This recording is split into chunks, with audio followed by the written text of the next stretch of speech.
I saw a meme this week.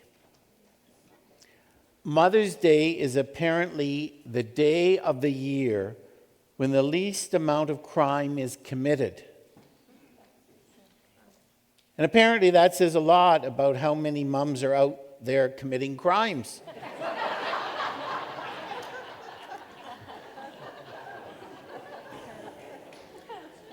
But today they can't because they're having brunch with the family. Brunch is also one of the most popular ways to celebrate mothers, along with flowers and cards. But as lovely as the gifts are, the best approach can be even simpler. I read some advice this week that says all mothers want for Mother's Day, what they want most is time. Now, if you're a mom of young children, that time might look like a couple of hours of peace and quiet away from your kids. While mothers of teenagers and adult kids crave any time together. But quality time, phones down, that's the best. Different gifts for different moms. Because every mom and every family is unique, which is also reflected in a new trend reported this Mother's Day. More people are celebrating more people on Mother's Day than they used to. The amount of people celebrated is growing. So whether it's a teacher or a neighbor, an aunt or a family friend, anyone who has a maternal role in our lives, providing us with care and support.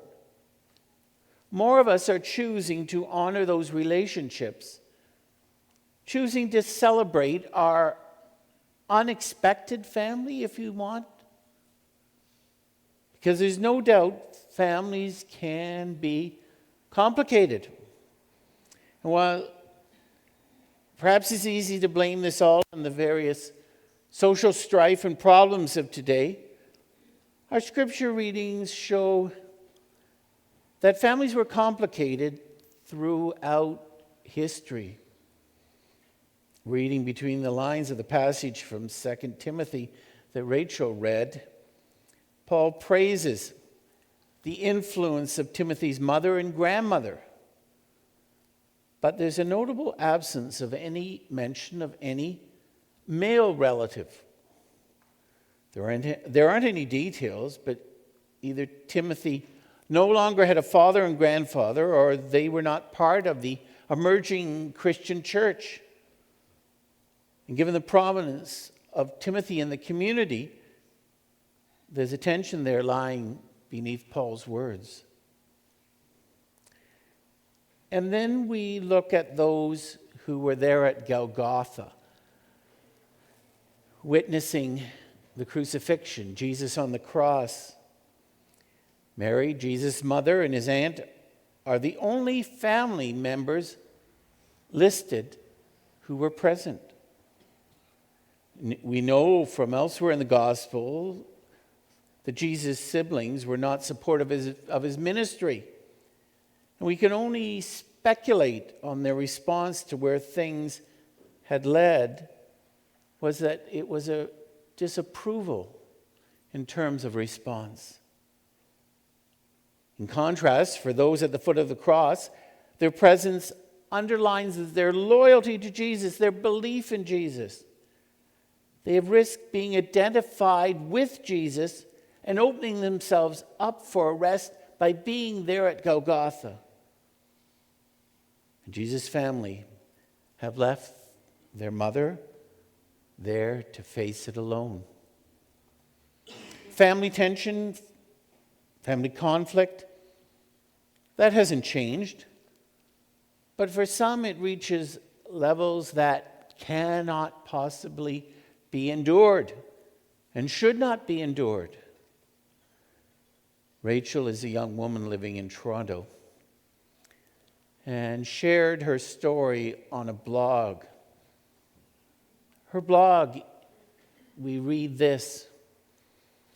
With Mother's Day growing closer, my heart gradually becomes heavier. Painfully remembering Mother's Days that felt like a sham. I open every email that will let me unsubscribe to Mother's Day theme messages with relief. And I click the button. Rachel was homeless for 2 years and remembers throughout that time the constant question, "Where's your mother?" And even worse, the question, "Why can't she help you out?" How do you explain to someone that your mother didn't care if you slept on a park bench or on the sofa of a stranger? That there were points in my young life where I had to take care of my mother the way she should have cared for me. Rachel continues.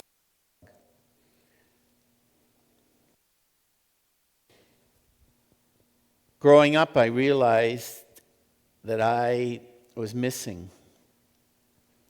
Through the mothers of friends and teachers at school, I was missing something. I didn't know there were moms who weren't always angry or yelling. Yes, I can feel sorry for my mother, but I can also hold a deep resentment for her. So when I see all these campaigns this time of year with smiling mothers and daughters, I can't help but try my best to hold back my tears at what could have been, what might have been if I didn't have to be my own mother. Rachel's words resonate deeply with the importance of families in our lives, with the pain and struggle and trauma that we can suffer when families fail. Despite the problems families may involve, our reading today reminds us that family is a gift from God. That God gives us family units or communities for love and support. Even if they're not our blood families. The scene at the foot of the cross is a powerful demonstration of this. Jesus is looking down and sees Mary. And in family terms, she is completely alone. Responsibility for caring for Mary after Jesus dies should be picked up by another of her sons. This was a consistent Old Testament teaching, emphasizing the importance of providing compassion and protection for widows, highlighting their vulnerability and the need to care for them. New Testament teachings continue this emphasis, and we're also told that caring for a widow is first of all the responsibility of her children and grandchildren. There's no ambiguity then about who should look after Mary after Jesus dies. And yet, as he's dying there on the cross, Jesus sees the need to provide for his mother to ensure that she is cared for. The renowned theologian William Barclay writes, "There's something infinitely moving in the fact that Jesus, in the agony on the cross, in the moment when the salvation of the world hung in balance, thought of the loneliness of his mother in the days when he was taken away. Jesus never forgot the duties that lay at his hand. Jesus loved the world, of course, so much he died for us, but in that moment he loved his mother so much that he asked a beloved friend to look after her. I want to honor this intimate moment of family care and tenderness. At the same time, we can see here something much bigger than the care of one person. In this moment of pain, God is creating an unexpected family. For in this scene, we also see the power of God to create community, to create a family of faith. Jesus had previously referred to his followers as family and talked about the ties of the faith being stronger than the ties of blood. And in John's Gospel, we see this view culminate at the foot of the cross. In the climax of the expression of God's love for the world, Jesus seeks to form there, on that Good Friday, a new family to nurture the children of God. Jesus is commissioning a new community, an emerging model for the church, calling us all to be unexpected family, loving God and caring for each other. We see the strength of this family of faith in action in the letter to Timothy. The context of the letter suggests Timothy is struggling, clearly in need of encouragement. So Paul reminds Timothy of all the support he has from his family of faith.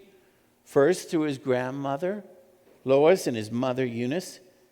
And then from the community Paul and Timothy share in common. This community, this extended family, can be the foundation of strength that Timothy needs to go on in whatever he's facing. And in their shared love of God and each other, Timothy can rekindle a spirit of power and of love. In our world of struggle and challenge, our family of faith can be our foundation. It can be our anchor, a place of encouragement, of understanding, of caring and compassion. Our family of faith can be a place of love and peace. Creating families in this way is an act of love, an act that echoes God's loving care from the cross, creating unexpected families in a redemptive act that channels the power of God's love to heal and restore. We can see this as we go back to Rachel's story,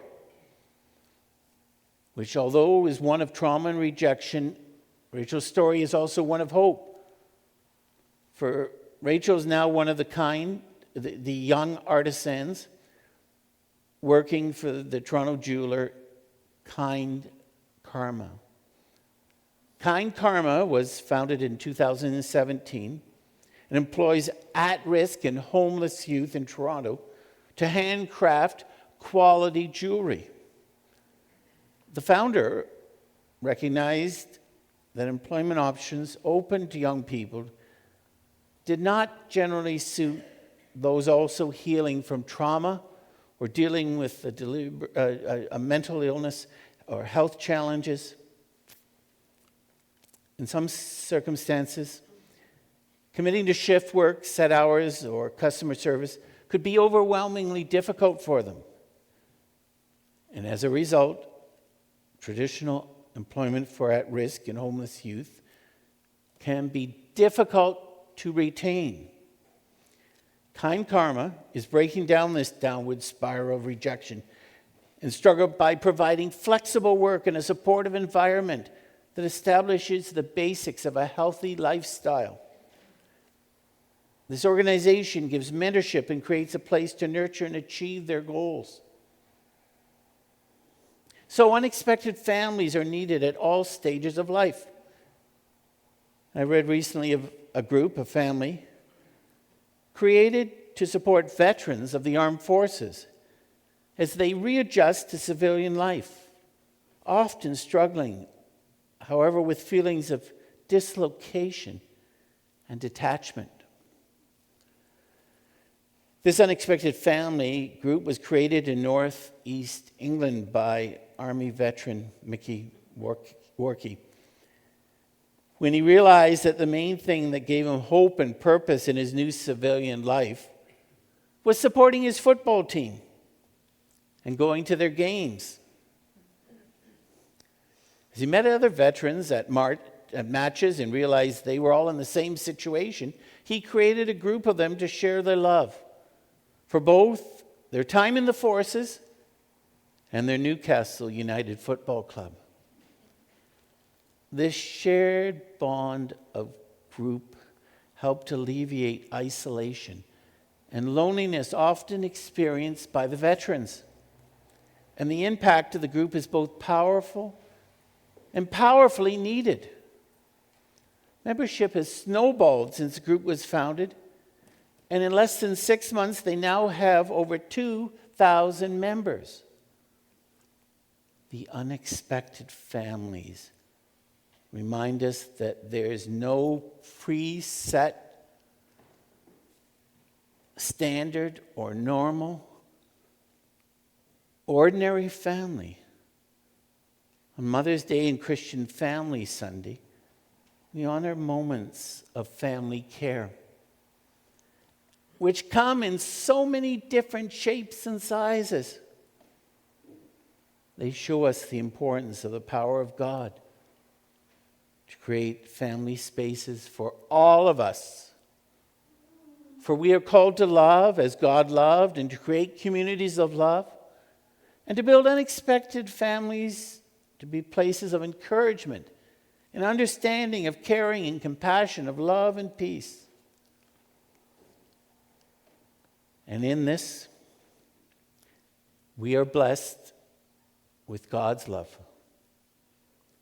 As we strive to love, Pastor Steve Garnass Holmes writes, "May my love not merely be an imitation of yours, but your love flowing through me." God's love flowing through each of us. And that can have the power to change everything.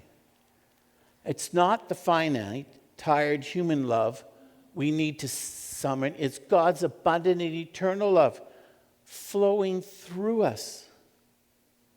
So let that love flow. Let it flow through us as we celebrate the love of those who mother us, who make family for us. Let that love flow through us to reach out to others, so that together we can create communities of love. Praise be to God.